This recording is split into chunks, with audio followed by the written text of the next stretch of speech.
Welcome to your 20-minute podcast with David Brower, where we do our best to give you useful information in 20 minutes or less. Now, here's your host, 5-time Voice Arts Awards nominee, David Brower. Thanks, Alan. This is David Brower with your 20-minute podcast. Our special guest today is Steve Snyder, the author of Shot Down. And Steve's in Sedona, Arizona. He also lives in Seal Beach, California. And he's written a true story of a pilot, Howard Snyder, and the crew of the B-17 Susan Ruth. That's your dad, right? Yep, that was my dad. Welcome to the show, Steve. Glad to talk to you, man. Well, thank you very much. I'm happy to be here. So tell us how this all started. I mean, I'm assuming your dad's the greatest generation. I'm assuming you're a baby boomer. Are those fair assumptions? Those are both correct. Tell us how this all got started. Where was the epiphany that said, "Man, I gotta do this"? Okay. Well, I knew the basics of my dad's war history growing up. I knew he was a B-17 pilot. He was stationed with the 8th Air Force in England, and his plane was named the Susan Ruth after my oldest sister, who was 1 year old at the time that he went overseas. And he flew bombing missions over occupied Europe and Germany. And in February 1944, his plane was shot down by 2 German fighters.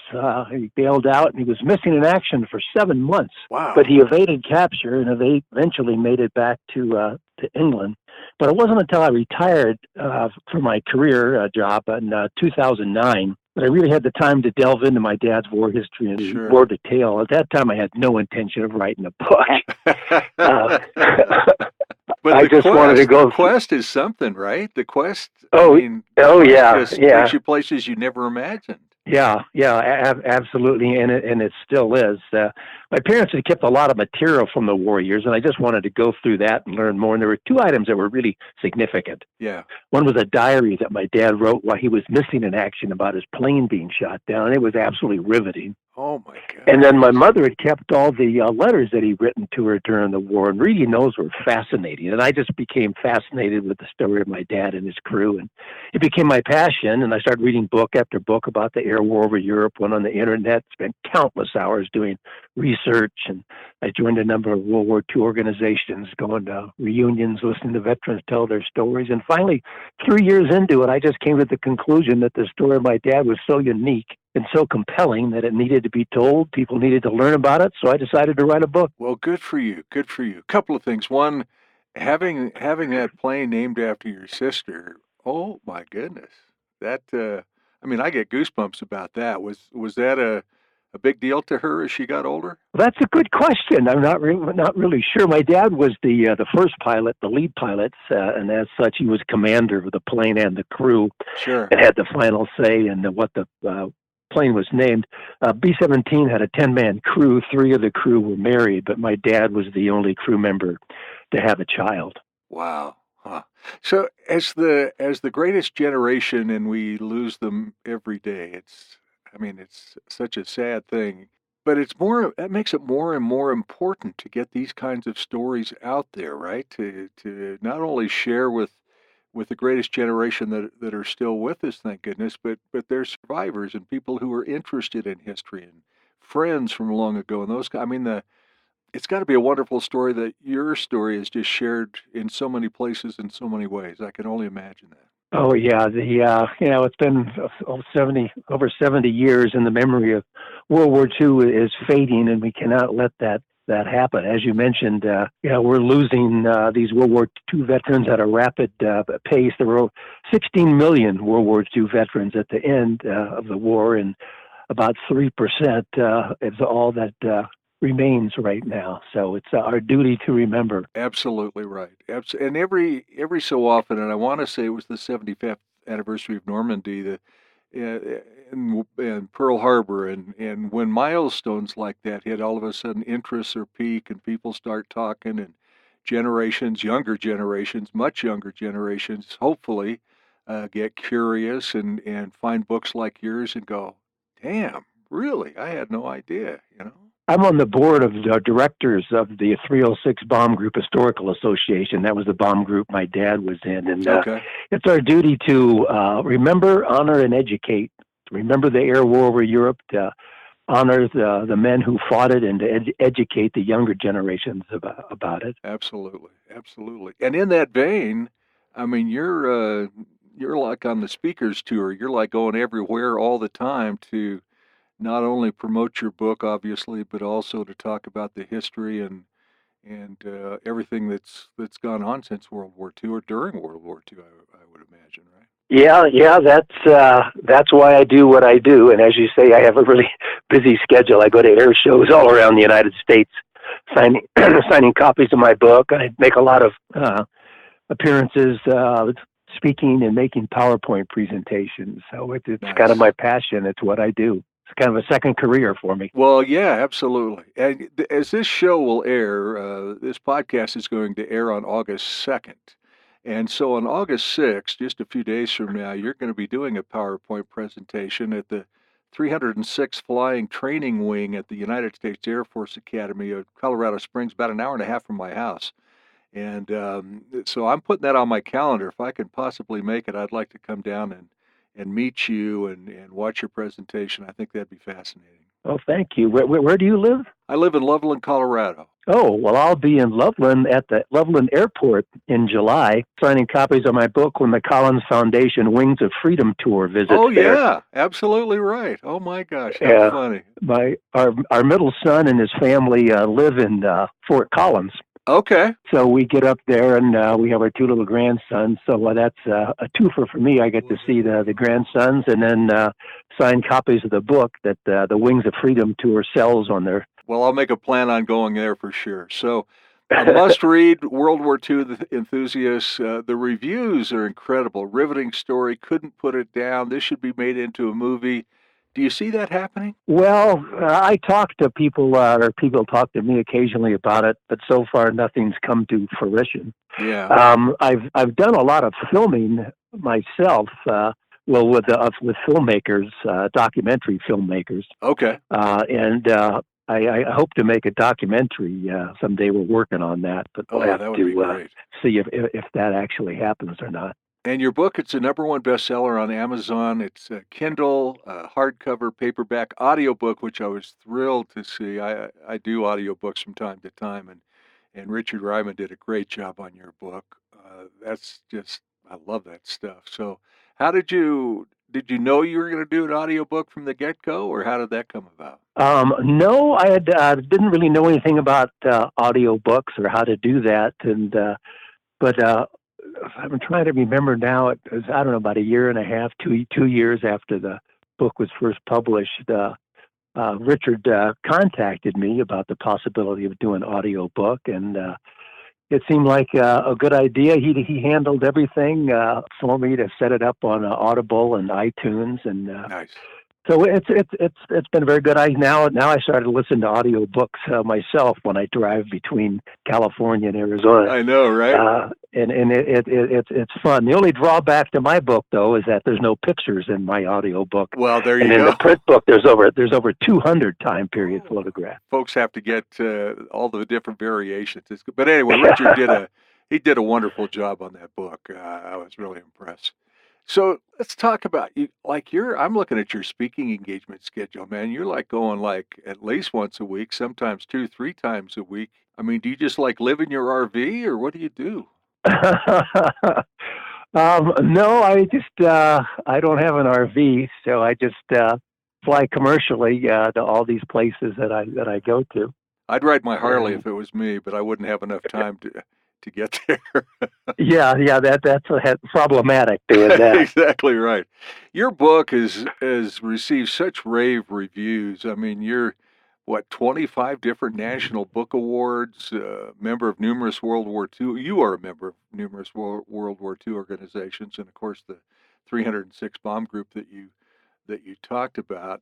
Those national book awards, how do those? I can't imagine getting 1, 2, or 3, let alone 25. How did those come about? Not individually, but I mean, that's quite high recognition. That's amazing. Oh, well, thank you. Yeah, there's quite a few different contests that go on, and so I just would find out about them. Either I'd Google book awards, Sure. contests, and then submit my book, or Good. find out about them. And so the vast majority of the contests, the book's been entered in, it's won an award, so I'm very honored about that. Absolutely. And it does nothing more than just promote your book, which is the whole purpose anyways, to get it out there to as many people in as many ways as you possibly can. So one of the interesting things I read about your book was one of the interviews was with one of the German fighters that knocked your dad's plane out of the sky. Is that right? Yeah, there were two Focke-Wulf German fighters, 190s, that attacked my dad's plane. It was sort of after a bombing mission to Frankfurt, Germany, where my dad's, they dropped their bombs successfully, but the bomb bay doors got hit by flak, and they couldn't get him back up, and that caused the drag in the plane. They lost their airspeed, and they started lagging behind the formation, and they were singled out by these two fighters who shot down my dad's plane. But both those German fighters were shot down as well. One was piloted by Siegfried Merrick, and he crashed and died, but the other was piloted by Hans Berger. The gunners on my dad's plane actually shot Hans Berger down. They shot each other down. Oh, my gosh. And he bailed out and made it through the war. And one day my wife, Glenda, just casually said, well, why don't you try to find the German pilot that shot your dad's plane down?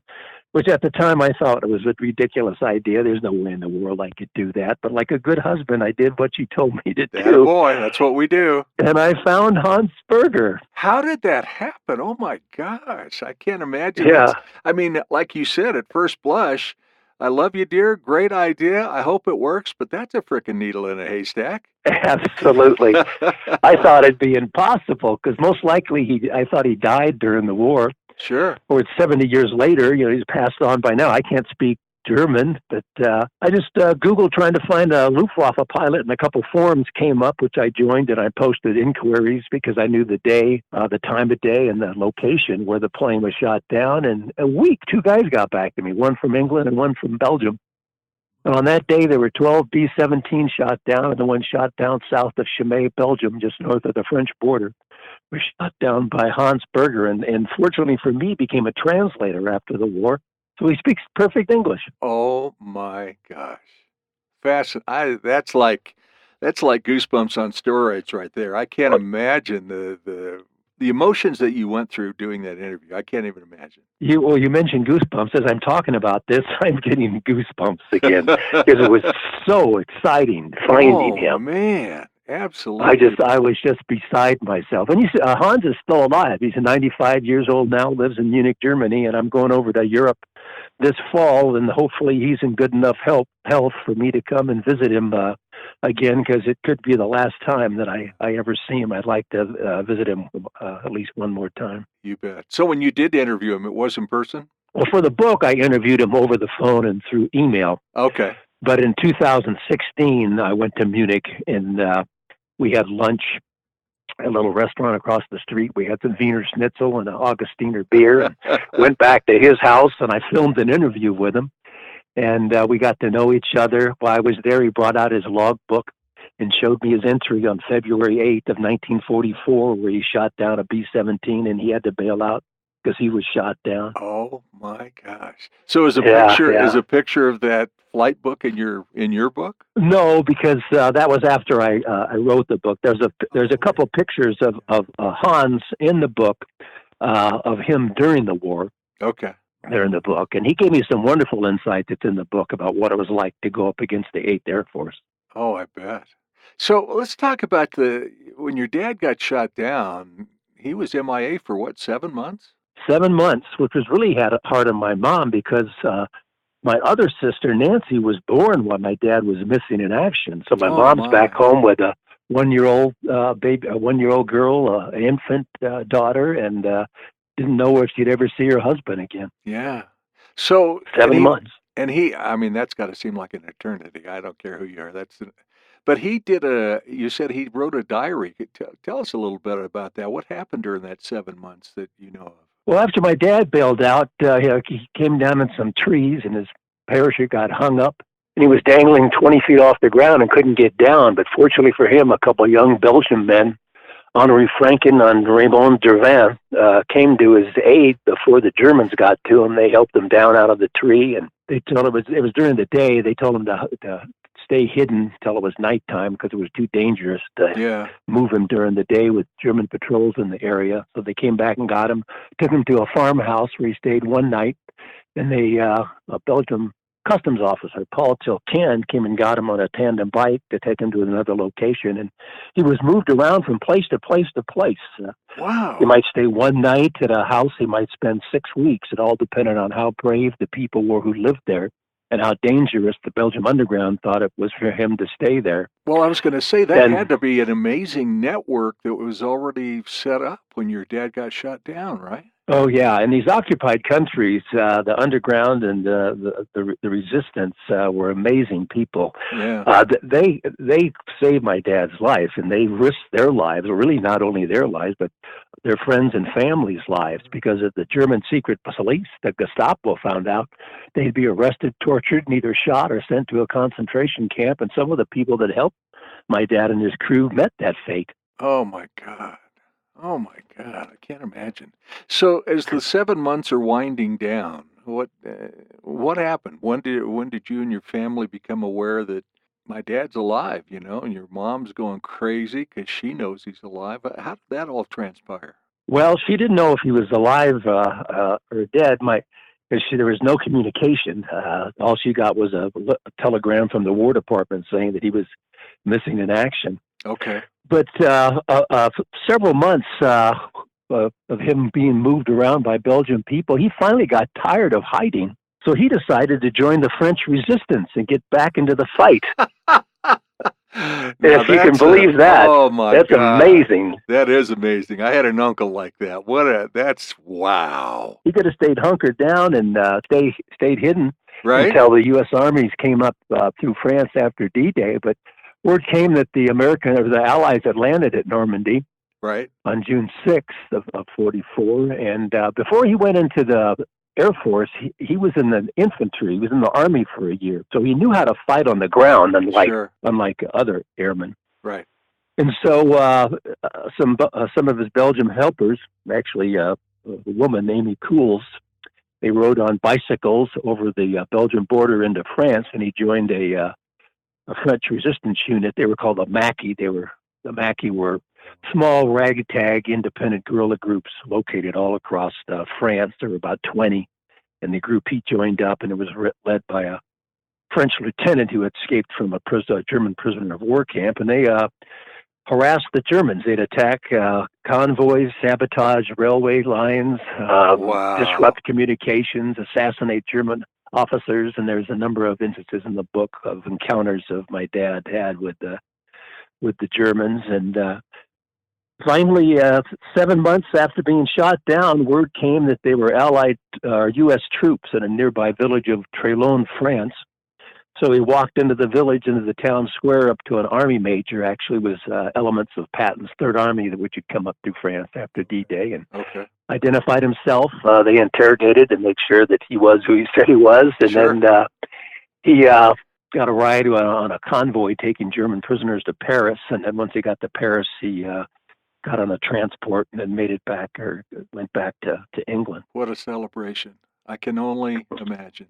We're about out of time here, Steve. I want to thank you so much. I invite people to go to the website, Steve Snyder, author. That's SNYDER, SteveSnyderAuthor.com. He's on Facebook, LinkedIn, YouTube, Twitter, and, of course, the best-selling book on Amazon in Kindle, audiobook, hardcover, and paperback. Shot Down, the true story of pilot Howard Snyder and the crew of the B-17 Susan Ruth. Steve, it's been a thrill, man. Pleasure, and I hope to see you in Loveland here in July. Yeah, it's like the middle, it's like the 13th and 14th or something like that. So, I hope to see you there, and thanks for having me on the show. You're very welcome. Listen to your 20-minute podcast with David Brower on the go. Downloads are available on YouTube, Twitter, Facebook, iTunes, iHeartRadio, Spotify, any podcast app, and on our website at davidbrowervo.com/your20minute podcast. Until next time, thank you for listening.